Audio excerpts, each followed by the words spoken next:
does IEK, work with government as well as private sector and counties, to expand these opportunities? Engineer Mwembe, we've heard what they're doing in terms of scalability in capacity, but what else can we do to bring all these entities? Engineer Mwembe. Thank you very much. One of the areas, I want to start from where we started, from the regulator. Yes. I think they have a program that they are running, the graduate mentorship program that has been running, and that graduate mentorship program usually has a number that it has been capped to that particular number because of finances and funding. So as IEK, what we are looking at is to ensure that we engage in terms of how even the regulator can be empowered in terms of funding, so that that number can be able to grow from what it is now to probably, getting to 1,000 or something like that. Because these are graduates that needs to be trained so that when they go to the market, they understand what is happening there. The other thing that also we need to look at to resolve this issue in capacity building and unemployment is to ensure that when we come to the infrastructure project, there must be allocation, allocation of funds to train graduates. As you can find, like NEMA usually has a percentage that they charge for the project.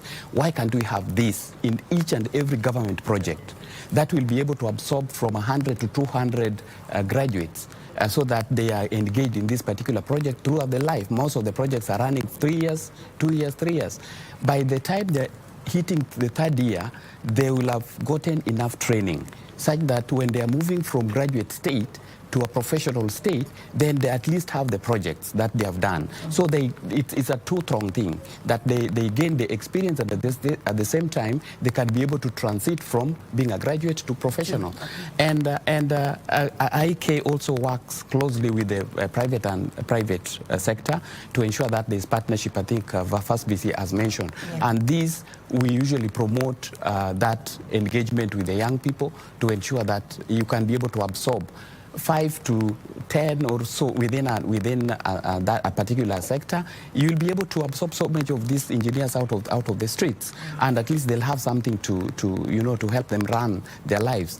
And we are looking still forward to ensure that the scheme of service, which we have discussed with the government over a period of time, because this one talks about the mode of payment, even the amount to be paid to engineers at the entry level. Currently, it's at 25,000 shillings.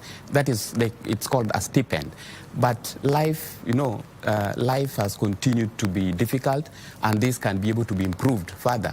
So the continuous engagement with the government will enable us also to improve on the living standards of the young people. So we continue to engage that our members who are also experiencing or going through hardship can also be able to get the allowances, that hardship allowances. I think this is a very critical policy that needs to be passed, so that engineers as professionals also can be able to benefit